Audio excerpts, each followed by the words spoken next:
नमस्कार, मैं दीपक शर्मा और मेरे YouTube मंच पर आपका स्वागत है। दोस्तों, अगर आप कॉरपोरेट मीडिया को देखेंगे तो उन्होंने अभी से ही मोदी जी को तीसरी बार प्रधानमंत्री बनने की शपथ दिला दी है। लेकिन अगर आप ऑल्टरनेट मीडिया देखते हैं, अगर आप एक्चुअल पॉलिटिकल रिसर्च देखते हैं तो 2022 के उत्तरार्ध के बाद बीजेपी का ग्राफ धीरे धीरे नीचे आ रहा है। और अगर आप और तस्दीक करना चाहें तो हिमाचल प्रदेश के नतीजे देखिए, दिल्ली के एमसीडी के नतीजे देखिए, जो बाई इलेक्शंस हैं पूरे देश भर में जो हुए उनके अगर आप नतीजे देखें तो ये चीज़ जाहिर होती है कि मोदी जी की जो ब्रांड वैल्यू है, जिसको इतना ज़्यादा प्रोजेक्ट किया जा रहा है, कहीं ना कहीं वो ब्रांड वैल्यू डाइल्यूट हुई है, फीकी पड़ी है। तो क्या हम ये माने कि 2024 में मोदी जी सरकार बनाने की स्थिति में नहीं होंगे? और क्या अगली सरकार किसी और की बनेगी, चाहे वो बीजेपी में से हो, चाहे विपक्ष में से हो?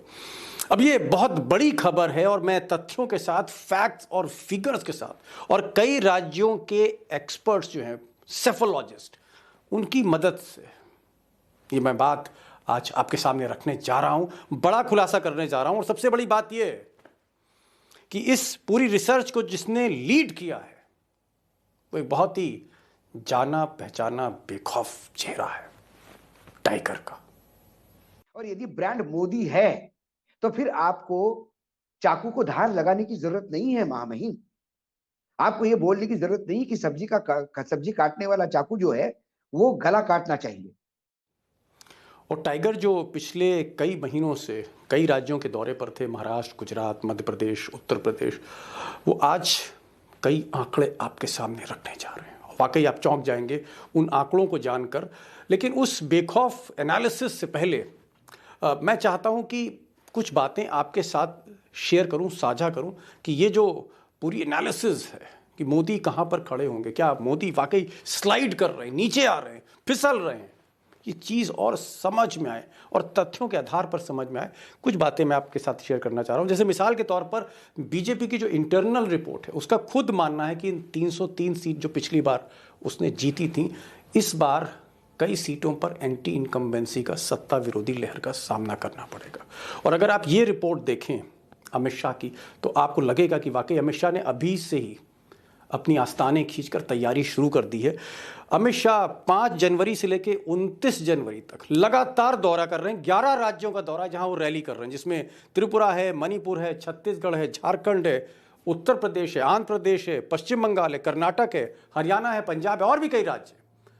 और नड्डा भी तैयारी कर रहे हैं, मोदी भी कई रैली करने जा रहे हैं। तो इससे एक चीज जाहिर होती है कि बीजेपी में घबराहट है और अभी से 24 की तैयारी शुरू कर दी। हर दूसरे दिन अमित शाह रैलीज कर रहे हैं। दोस्तों, जाहिर तौर पर बीजेपी में खलबली है और इधर मुझे लगता है टाइगर की रिपोर्ट से और भी ज़्यादा खलबली होगी। लेकिन जो आकलन का आधार है वो क्या है? क्या जो एनालिसिस की गई है या जिसकी रिपोर्ट आपके सामने रखी जा रही है या फैक्ट्स रखे जा रहे हैं, उसका आधार क्या है? एक एक करके मैं आपको समझाने की बहुत ही कम समय में 10-20 सेकंड में आपको कोशिश कर रहा हूं। पहला आधार यह है कि जो उपचुनाव के जो नतीजे हैं, जो बाई इलेक्शंस हुए हैं हाल फिलहाल में पिछले 6 महीने, उनको कंसिडर किया गया है। ज़्यादातर जो ज़िला संवाददाता हैं, जो डिस्ट्रिक्ट करस्पॉन्डेंट्स हैं, चाहे वो किसी अखबार के हों, चैनल के, उनसे बातचीत है और उनसे पूछने की कोशिश की गई है। राजनीतिक विश्लेषक हैं, इनका मशवरा लिया गया इन राज्यों में, जैसे जिसमें कर्नाटक है, जिसमें महाराष्ट्र है, जिसमें बिहार है, उत्तर प्रदेश है, उसमें और भी कई राज्य हैं, पश्चिम बंगाल भी है। तो राजनीतिक विश्लेषक जो वहाँ के एक्सपर्ट हैं उनसे मशवरा लिया गया है। जो विधायक हैं, चाहे वो बीजेपी के हों या अपोजिशन पार्टी के हों, उनसे बात है, पार्षदों से बात है, नेताओं से बात है, कहीं कहीं सांसदों से भी वानखेड़े जी ने बात की है, कहीं मैंने बात की है। और सभी राज्यों के उन्होंने दौरे किए, जिन राज्यों की वो रिपोर्ट दे रहे हैं, पिछले 3 महीने से लगातार वो दौरे पर हैं। और इसके अलावा सबसे बड़ी चीज़, लोगों से भी बातचीत हुई है बड़े पैमाने पर। तो वो जो एक असेसमेंट है, ये असेसमेंट किसी सर्वे का नहीं है जिसको कहीं ना कहीं मैनिपुलेट किया जाता है। ये लोगों से बातचीत है, स्टेक होल्डर से बातचीत है और तब एक नतीजे पर टाइगर पहुँचे जिनका तकरीबन 35-40 साल का एक्सपीरियंस है पॉलिटिकल रिपोर्टिंग का। अब टाइगर और उनकी जो रिसर्च है और जो टीम है, उसका ये मानना है कि 3 राज्य, दोस्तों 3 राज्य ऐसे हैं जहां सबसे ज़्यादा डेंट लग रहा है बीजेपी को, मोदी ब्रांड को। और वे 3 राज्य हैं बंगाल, बिहार और महाराष्ट्र। और अगर आप देखेंगे तो बंगाल में 2019 में मोदी जी ने वाकई एक बहुत ही सरप्राइजिंग रिजल्ट दिया था। 18 सांसद वहाँ से चुने गए थे 2019 में। और रिसर्च टीम का ये कहना है कि इस बार सांसद भी विधायक का चुनाव हारे हैं और ज़्यादातर जो सांसद थे, विधायक थे, भाजपा का दामन छोड़कर वापस तृणमूल में चले गए। ये इस वक्त स्थिति है बंगाल की। और ऐसे में अगर 4 से 6 सीटें भी मिल जाएं मोदी जी को तो एक कमाल होगा। बिहार जहां पिछली बार स्वीप किया था, पासवान जी भी थे, नीतीश कुमार भी थे, और तीनों ने मिलकर जो स्वीप किया था, 40 में से 39 सीट्स ली थी, 39 सीटें। इस बार नीतीश कुमार जो हैं वो तेजस्वी के साथ मिल गए हैं। एक अजीब सी केमिस्ट्री है, एक ऐसी केमिस्ट्री और मैथमेटिक्स है कि जहां बीजेपी अपने आप को असहाय महसूस करती है। और ऐसे में ये माना जा रहा है कि ये जो 40 सीटें जो स्वीप की थी, 39, ये घटकर 10-15 तक रह जाएंगी। और इस पर डिटेल में बातचीत होगी, समझाएंगे आपको, टाइगर समझाएंगे, एक एक चीज़ एक्सप्लेन करेंगे कि ऐसा क्यों होगा। और महाराष्ट्र जहां 41 सीटें, जीत का जो सेहरा है या आइसिंग ऑन द केक है, वो महाराष्ट्र से ही मिली थी मोदी जी को पिछली बार। 48 में से 41 ले गए थे। इस बार घमासान उल्टी है। और इस बार मोदी जी ने जिस तरह से शिंदे साहब की सरकार बनवाई, एक सरकार तोड़ी और उसके बाद ईडी को छोड़ दिया, सीबीआई को छोड़ दिया, हालात बहुत ख़राब है। इतने हालात ख़राब है महाराष्ट्र में कि मोदी जी अंधेरी से जो उपचुनाव था, कैंडिडेट बीजेपी ने विड्रॉ कर लिया। बीजेपी के इतिहास में कभी ऐसा नहीं हुआ है कि आप उम्मीदवार को ही विड्रॉ कर लें। महाराष्ट्र में ऐसा हुआ। ये स्थिति बताती है कि कितनी कमज़ोर विकेट पर महाराष्ट्र में। तो ऐसे में ये 41 घट के 10 या 10 से नीचे भी जा सकती है। तो एक बड़ा नुकसान होगा यहाँ पर। कहाँ 97 सीट मिली थी और कहाँ 30+ जा रहा है। तो टोटल जो है, अगर आप देखें, इसमें बाकी स्टेट्स पे भी टाइगर बात करेंगे, उत्तर प्रदेश पे बात करेंगे, मध्य प्रदेश पे बात होगी, छत्तीसगढ़ पे बात होगी, और घूम फिर के हरियाणा को भी बात होगी और राजस्थान का भी आकलन होगा। लेकिन जो एक फिगर है, मैं जिस्ट आपको बता रहा हूँ, ऐसा लगता है कि 220, 240, 220 और 240, इसके बीच में कहीं मोदी जी और बीजेपी रुकती दिख रही है। और इसका मतलब है कि आप जो मैजिक फिगर है, जो मेजॉरिटी मार्क है 272 का, उससे काफ़ी नीचे 50 सीटों की ज़रूरत होगी मोदी जी को। अब ये कौन समर्थन देगा? क्या ममता बनर्जी गिले शिकवे दूर करके आएंगी, या नवीन पटनायक किसी दबाव में आ जाएंगे, या जगन रेड्डी कुछ सीटें आंध्र प्रदेश से ले आए, वो आ जाएंगे मोदी जी के साथ? किस तरह का कॉम्बिनेशन बनेगा? इस पर बहुत से सवाल जवाब हैं और सारे जवाब आपको मिलेंगे टाइगर से जब बातचीत होगी। लेकिन कुल मिलाकर जो स्थिति है वो मोदी जी के लिए अनुकूल नहीं है। और ऐसे में कुछ और विकल्प भी हो सकते हैं, उस पर भी हम चर्चा करेंगे।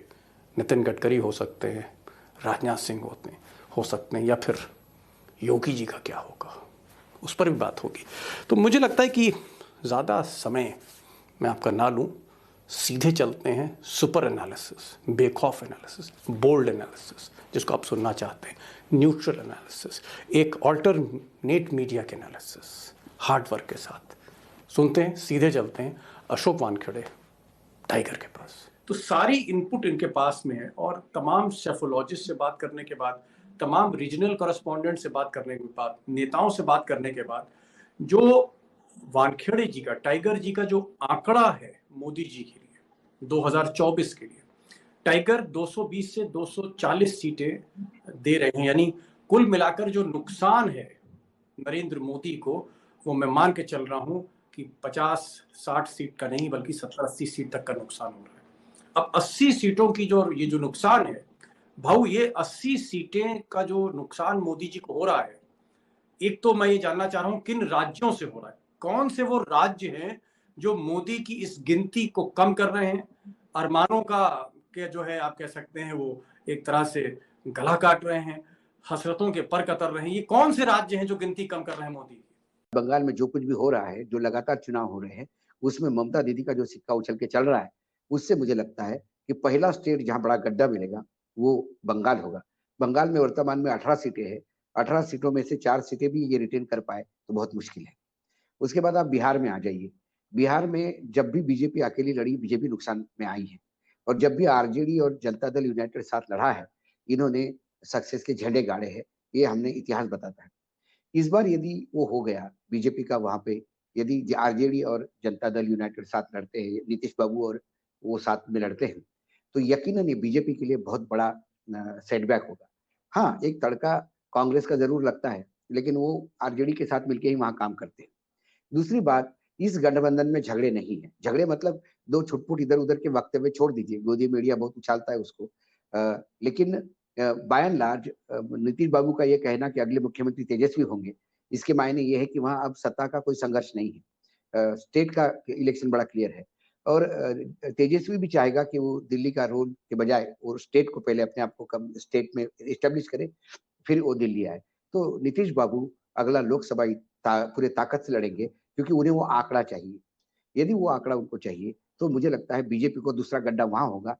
भारतीय जनता पार्टी के जो एस्टेब्लिश्ड नेता थे सुशील मोदी जैसे, वो हाशिए पे चले गए। रविशंकर प्रसाद जिन्होंने बहुत बड़ी लड़ाई लड़ी थी राम जन्मभूमि की, वो हाशिए पे चले गए। और जो नए लोग आए हैं, तो ताज्जुब लगेगा कि आप और हमको उनके नाम भी मालूम नहीं, उप मुख्यमंत्री जो है वो। तो ऐसे नए नए लोगों के भरोसे ऐसा प्रदेश छोड़ना जहाँ लालू यादव और नीतीश कुमार का मुकाबला आपको करना होगा, तो वहाँ एक बड़ा गड्ढा दिखेगा। उसके बाद हम उत्तर प्रदेश में आते हैं। उत्तर प्रदेश में अ, अखिलेश 44 पे थे, अब अखिलेश 125 पे हैं। अखिलेश जी को भी ये पता है कि पूरे 80 सीटों पे वो मुकाबला नहीं कर पाएँगे, तो अंदरूनी उनकी भी तैयारी होगी कि कम से कम 20-25 सीटें ऐसी हो, जहाँ पूरी ताकत के साथ लड़ा जाए और सीटें आ जाएँ। तो मुझे करीब-करीब कुल मिलाकर 35 सीटों से 30 से 35 सीटों का गड्ढा मुझे यूपी में दिखाई देता है। यूपी में दूसरी बात जो चल रही है, वो अमित शाह वर्सेस योगी। मुख्यमंत्री वो चल रही है। ऊपर से जो कंट्रोल हो रहा है, ब्यूरोक्रेसी आउट ऑफ हाथ चली गई है। लोगों में कहीं न कहीं अनरेस्ट है वहाँ पे और समाजवादी पार्टी यदि ठीक से चुनाव लड़ ले, तो कांग्रेस और बहुजन समाजवादी पार्टी की उनको चिंता करने की ज़रूरत नहीं है। क्योंकि बहुजन समाजवादी पार्टी ये पैकअप हो गई है, ये अब मोर देन इनफ प्रूव हो चुका है। उसके बाद आप बड़ा राज्य है महाराष्ट्र, जहाँ 48 सीटें आती हैं। महाराष्ट्र में महाविकास आघाड़ी यदि इकट्ठा चुनाव लड़ती है, तो यकीनन मैं बता रहा हूँ आपको कि ये सिंगल डिजिट पे आ जाएगी बीजेपी। जो बीजेपी के पास अभी करीब-करीब 40-42 सीटें हैं शिवसेना और बीजेपी मिलके। वो शिवसेना, एनसीपी और कांग्रेस इकट्ठा हो जाए, तो वो इक्वेशन ही बदलता है। और ये तीनों में अभी फूट डलती हुई कहीं दिखाई नहीं देती। क्योंकि अभी नागपुर का अधिवेशन जो हुआ, उस अधिवेशन में भी तीनों पार्टियाँ इकट्ठा एक-दूसरे को कवर करते हुए लगातार मुकाबला कर रही थी बीजेपी का। दूसरी बात बीजेपी में आयाराम-गयाराम इतने बढ़ गए हैं। महाराष्ट्र का बीजेपी का इतना कांग्रेसीकरण हो गया है कि ओरिजिनल बीजेपी वाले हाशिए पे चले गए हैं और वो कर्मठ कार्यकर्ता है, उनको समझ में नहीं आ रहा है कि हम काम करें तो किसके लिए करें?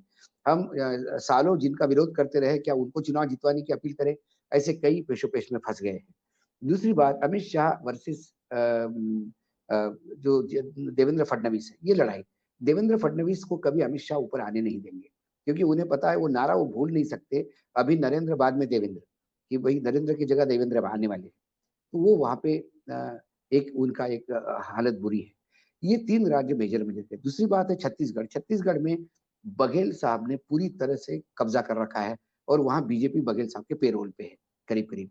तो ऐसे में बीजेपी वहाँ कितना दम मार पाएगी? राज्य छोटा है लेकिन वहाँ से एक भी सीट इस बार बघेल देगा नहीं, क्योंकि बघेल को यदि कांग्रेस पार्टी में अपना वजूद बनाना है, बघेल जी को यदि ये बताना है कि वो वाक़ई अच्छे रणनीतिकार हैं और सिर्फ़ विधानसभा तक सीमित नहीं है, तो इस बार लोकसभा में भी वो पहल करेंगे। उसके बाद आप आ जाइए मध्य प्रदेश। मध्य प्रदेश में वो बात अलग थी कि जब कांग्रेस की सरकार आने के बाद बीजेपी ने क्लीन स्वीप किया था। तब की बात अलग है और आज की बात अलग है, क्योंकि एंटी इनकम्बेंसी है। मैं बार-बार कहता हूँ, जो मैं बीजेपी का आंकड़ा कम गिना रहा हूँ, इसलिए नहीं कि सिर्फ़ हर राज्य के हिसाब से। दूसरी बात है 10 साल की एंटी इनकम्बेंसी है। 10 साल में जो आपने बात की है, वो बातें हवाबाजी रह गई है, कोई बातें यथार्थ के धरातल पे उतरती हुई नहीं दिखाई देती। महँगाई हो जाए, रुपए की कीमत हो जाए, बेरोज़गारी हो जाए, इस पे आप बातें बहुत करते हो, फ्यूचरिस्टिक बातें करते हो, कि पहले 2022 तक ये बात हो रही थी कि 2022 में किसानों की आय दुगनी होगी, 2022 में हम ये करेंगे, 2022 में हम वो करेंगे, 2022 तक ये हो जाएगा। 2022 तो खत्म हो गया, समस्या जस की तस है। अब 2023 आ गया, अब बीच में आप 2040 और 2030 का लॉलीपॉप देने लगे।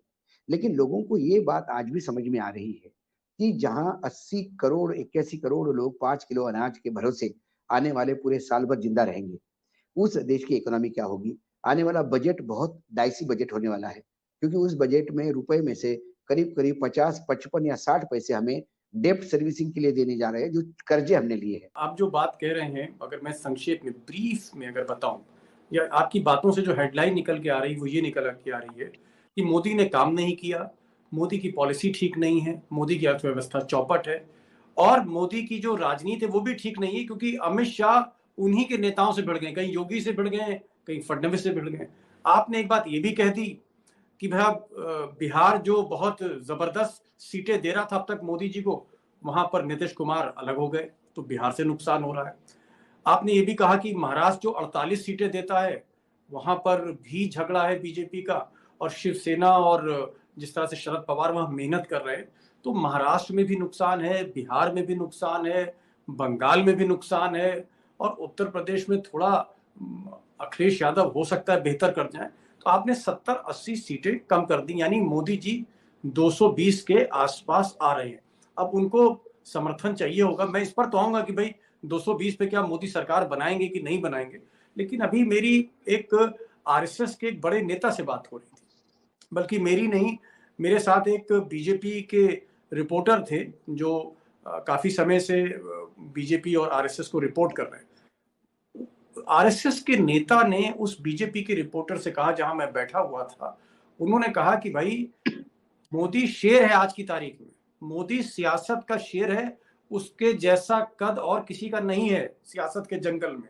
और जो बाकी लोग हैं, चाहे ममता बनर्जी कह लीजिए और चाहे आप नीतीश कुमार कह लीजिए, they are not more than leopards, वो तेंदुए से ज्यादा नहीं है।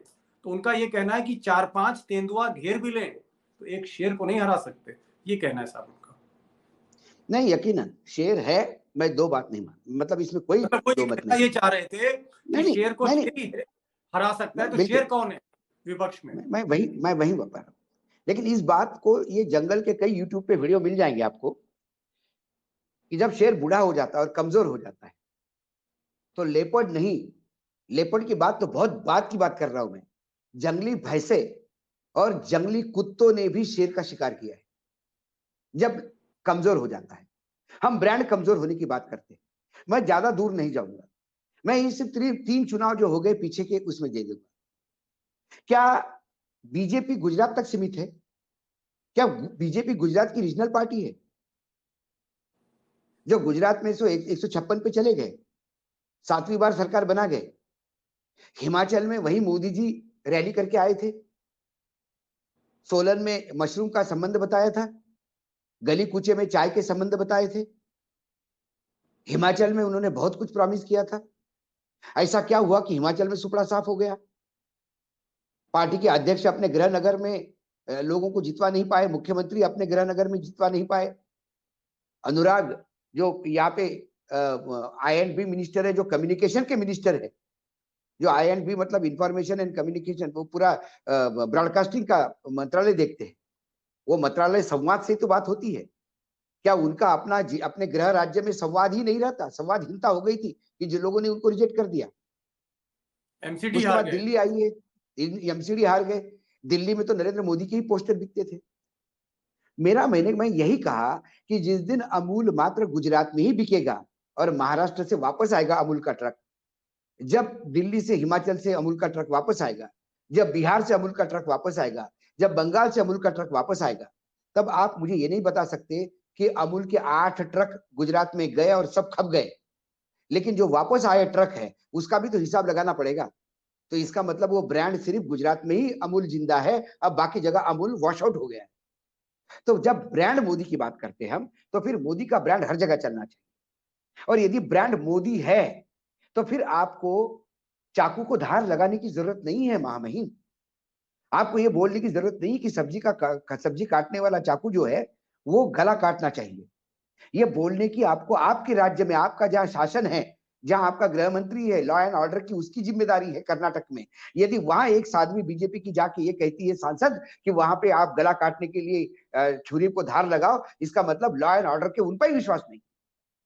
उसके बाद वहां की पार्टी के अध्यक्ष ये कहते हैं कि आप लव जिहाद पे बात करो, ये बाकी पानी बिजली की बात मत करो, क्योंकि ये जिन पे बात उसी पे करना चाहते हैं जिनके लिए ये लड़ाई लड़ने की बात करते हैं।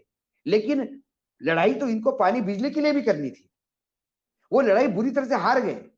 2019 के अगर हम आंकड़े देखें 303 मिले थे, यानी बीजेपी को आप बता रहे हैं 70-80 सीटों का नुकसान हो रहा है। अभी जो 70-80 सीटें या 80-85 सीटों का जो नुकसान हो रहा है और मोदी जी 220 पे खड़े हैं, क्या 220 पर भी मोदी जी सरकार बना लेंगे? क्योंकि सिंगल लार्जेस्ट पार्टी तो होंगे 220 पे, तो क्या मोदी 220 में भी 220 पर भी 70 कम 60 कम इस पर भी क्या सरकार बनेगी? या यहां भी खेला है, या असली खेला यहीं पर है? सरकार बीजेपी की बनेगी, माइनस मोदी बन सकती है, क्योंकि बीजेपी जो मोदी जी के अंडर है वो रीजनल पार्टी को समाप्त करने का प्रण ले चुकी है। तब सबको मालूम है ये बरमुडा ट्रायंगल है, कौन अपना जहाज जबरन बरमुडा ट्रायंगल में उतारेगा जब मालूम है डूबना है? तो दूसरा रूट ले लेगा, या जिस दिन बरमुडा ट्रायंगल खत्म हो जाएगा उस दिन उस रूट पे जाएगा। कौन सा रीजनल दल है? क्या शिवसेना बीजेपी का सबसे पुराना अलायंस नहीं था, सबसे पहला? आज हाशिए पे है, क्यों छोड़ के गया? अकाली दल दूसरा अलायंस है, क्यों छोड़ के गया? जिनके साथ बीजेपी का अभी अलायंस है वो उधार का सिंदूर है, मजबूरी का अलायंस है। क्या चौटाला ये बीजेपी का नेचुरल अलायंस है? नहीं हो सकता। गुजरात में गोवा में जिन जिन रीजनल पार्टीज ने, छोटी छोटी पार्टियां हैं, 2-2 3-3 मेंबरशिप की, जिन जिन लोगों ने गुजरात में पर्रिकर साहब को मुख्यमंत्री बनाया, वो आज बीजेपी के साथ क्यों नहीं है? क्यों बीजेपी के हाशिए पे है? क्योंकि बीजेपी की सत्ता की भूख इतनी बड़ी है कि वो सबसे पहले अपने ही बच्चे खा जाती है जलने के बाद। उन्होंने महाराष्ट्र में शिवसेना को खत्म करने का प्रयास किया, उन्होंने अकाली दल को निपटाने का प्रयास किया, वहां नीतीश बाबू को निपटाने का प्रयास किया, पीडीपी को निपटाने का प्रयास किया। एनटी उस रामाराव के। चक्कर में, हाँ, तो उस चक्कर में, और आप यदि देखा जाए तो केसीआर जो है, ये ओरिजिनल केसीआर के रूट से यदि आप देखोगे तो ये बीजेपी और संघ से जुड़े हुए हैं। नहीं, मैं कह रहा लेकिन आज एनटीआर के दामाद है चंद्रबाबू हाँ, नायडू, हाँ, उनको भी नायडू निपटाने की कोशिश हुई पूरी तरह निपटाने का से। प्रयास, तभी तो चंद्रबाबू नायडू छोड़ के चले गए। एक मुझे अलायंस बताइए जो इनके साथ कंटिन्यूस रहा है। नहीं, अठावले तो अब है। डीएम, अब आठवले की तो पार्टी नहीं है ना सर। महाराष्ट्र में, अकेले महाराष्ट्र में 12 आरपीआई है, अकेले महाराष्ट्र में। बीजेपी कह रही कि साहब हमारे साथ अठावले हैं, हमारे साथ मैंने अनुप्रिया वही तो पटेल है, हमारे साथ मैंने संजय निषाद है, बता रहे हैं वो। मैंने यही तो कहा कि भाई कल सचिन हमारे जो तेंदुलकर है वो क्रिकेट टीम के कैप्टन है, और उनको पूछा आपकी टीम क्या है? बोले मेरे साथ अशोक वानखड़े है, मेरे साथ दीपक शर्मा है, मेरे साथ सारे पत्रकारों के नाम है, स्पोर्ट्स कवर करने वालों के नाम ले लिए। लोग बोलेंगे प्लेयर कहाँ है सर? ये लोग आपके साथ तो है, प्लेयर कहाँ है? आठवले का कारपोरेटर नहीं है, आठवले का एमएलए नहीं है, आठवले खुद राज्यसभा से है, आठवले का सांसद नहीं है। आठवले एक दलित फेस के हिसाब से आया है। आठवले की औकात महाराष्ट्र में 12-15 आरपीआई है हर जिले के हिसाब से, उनमें से एक आरपीआई आठवले की है। तो आठवले राज्यसभा मेंबर बन के पड़ा हुआ है। उससे ज्यादा औकात वहां प्रहार पार्टी की है, बच्चू कडू की, 2 एमएलए है उसके। किसान और जो मजदूर पार्टी है उसका एक एमएलए है, उनकी औकात ज्यादा है। नहीं, मैं कह रहा हूँ कि समाजवादी फिर पार्टी का 220 एक एमएलए है, उसकी औकात ज्यादा है। पे 220 पे भाऊ, अगर आप कह रहे हैं कि आपकी जो एनालिसिस है, आपकी जो मेहनत है, आपकी जो रिसर्च है, पूरे देश के 10-12 राज्यों से घूम कर आ पाए हैं, आप कह रहे हैं कि मुझे मोदी 220-230 के आगे बढ़ते नहीं दिख रहे, आप कह रहे हैं। मैं आपसे सवाल ये कर रहा हूँ भाई, अगर 220-230 पे मोदी रुके हुए हैं तो फिर गडकरी सरकार बनाएंगे, राजनाथ को आगे नहीं, किया जाएगा, क्योंकि सवाल ये मोदी जी है, के साथ तो कोई आएगा नहीं। सवाल ये है कि जब देखो बीजेपी सरकार बनाने का प्रयास करेगी ऐसा तो नहीं है, संघ भी प्रयास करेगा, बीजेपी भी प्रयास करेगी, सब लगेंगे सरकार बनाने के लिए। ऐसे में जो लोग सरकार में आना चाहते हैं उन लोगों की कंडीशन होगी कि उनको प्राइम मिनिस्टर वो चाहिए जो उनकी बात सुने, अपने मन की बात नहीं करे, सबको लेके चलने वाला प्राइम मिनिस्टर चाहिए। रीजनल पार्टी को तकलीफ देने वाला प्राइम मिनिस्टर नहीं चाहिए। तो ऐसे में कौन प्राइम मिनिस्टर होगा? राजनाथ सिंह भी हो सकता है, गडकरी भी हो सकते हैं, योगी आदित्यनाथ भी हो सकते हैं, किसी का भी नाम हो सकता है, लेकिन गुजरात से कोई नहीं होगा, क्योंकि गुजरातियों से पूरे देश का रीजनल पॉलिटिकल सिनेरियो दुखी है। कोई किसी की नहीं सुनता, सबको डरा के रखा है, अपना भी हो, जब तक तू मेरे साथ है मेरे साथ है। जिस दिन 2 सेकंड के लिए वो आदमी बाहर चला गया, ईडी उसके पहले पहुंचती है। किसी ने बीजेपी से संबंध तोड़ के प्रेस कॉन्फ्रेंस करके वो घर जाता है, उसके पहले ईडी पहुंच जाती है। बहुत चलिए, ये तो मैंने मान लिया। ये हाँ, तो मैं ये जो मान लिया। प्रताड़ना है, ये मोटे मोटे तौर पे लोग बीजेपी को बुरा नहीं मानते, लोग जी। मोदी जी के आतंक से परेशान हैं, मोदी जी के माईवे और हाईवे इससे परेशान है। भारतीय जनता पार्टी का कैरेक्टर एक कलेक्टिव लीडरशिप का था। जब अटल जी थे तब भी अडवाणी जी थे, अटल जी थे, आपको जोशी ये जी थे, तब भी लोग थे। क्या अडानी साहब को भी लग रहा है, गौतम अडानी को भी लग रहा है कि मोदी जी कमजोर हुए हैं, मोदी का ब्रांड नीचे आया है, मोदी जी की हो सकता है सरकार ना बने, इसीलिए वो आज तक में इंडिया टीवी में कह रहे हैं कि साहब राहुल गांधी का मैं बड़ा सम्मान करता हूं, मैं भूपेश बघेल का बड़ा सम्मान करता हूं। ममता को उन्होंने दीदी कहा, गौतम अडानी ने, ममता हमारी दीदी हैं, दीदी हैं। और उन्होंने सब जितने भी नेता हैं, चाहे उद्धव ठाकरे हो, शरद पवार हो, गौतम अडानी सबकी आरती उतार रहे हैं आज की तारीख में। तो क्या गौतम अडानी को भी लग रहा है ऐसा? क्या उनके पास दीपक भी जी, फीडबैक है कि भाई ये दीपक जी, सरकार कहीं जा ना रही हो? हमारे देश का एक फिनोमिना याद रखिए आप, जब भूकंप आता है तो सबसे पहले कुत्तों को पता पड़ता है, और एकदम कुत्ते परेशान होना शुरू हो जाते हैं, भौंकना शुरू हो जाते हैं। भूकंप की वो पहली चेतावनी है। और जब राजनीतिक भूकंप आता है तो इस देश का ब्यूरोक्रेट और कारपोरेट, उद्योगपति। इनको सबसे पहले पता पड़ता है। ये भागा दौड़ी करने में कई ब्यूरोक्रेट है, वो कांग्रेस के नेताओं से मिलना शुरू कर दिए हैं। कई ब्यूरोक्रेट जो आपके और हमारे मित्र है, वो भी पूछते हैं कि यार कोई इनसे जरा बात करनी थी, जस्ट हेलो हाय करना है, हैप्पी न्यू ईयर विश करना है। तो आप समझ जाइए कि कुछ ना कुछ इधर उधर मामले हो रहे हैं। या नहीं, कुछ गौतम लोग बोलते अडानी हैं कि यार, से एक दरवाजा खोल रहे हैं कांग्रेस के लिए, अपोजिशन में। गौतम अडानी तो बहुत दिनों से प्रयास कर रहे हैं कि राहुल गांधी से मुलाकात करें। वो कई बार सैम पिट्रोडा से भी थ्रू जाने का प्रयास किया, और सैम पिट्रोडा जब उनको पुश करने का प्रयास कर रहे थे तो उस चक्कर में सैम पिट्रोडा अपनी जगह खो गए। क्योंकि राहुल गांधी एक बात पे तो एडमेंट है, दुनिया में कोई भी चल जाएगा, गौतम अडानी नहीं चाहिए। और उन्होंने कहीं बोल भी दिया कि यदि हम सत्ता में आए तो सबसे पहले एयरपोर्ट, सी पोर्ट का सब नेशनलाइजेशन करेंगे। और सरकार कर सकती है, क्यों नहीं कर सकती? In the interest of the या नेशन किया जा सकता है। वोट का भी हो देश सकता की तरक्की के लिए यदि पोर्ट बेचे जा सकते हैं तो देश की सुरक्षा के लिए पोर्ट वापस भी लिए जा सकते हैं। परसेप्शन है वाला जी। मामला है। तो ये एक तमाम चीज चीजें, और, कई चीजें। हाँ,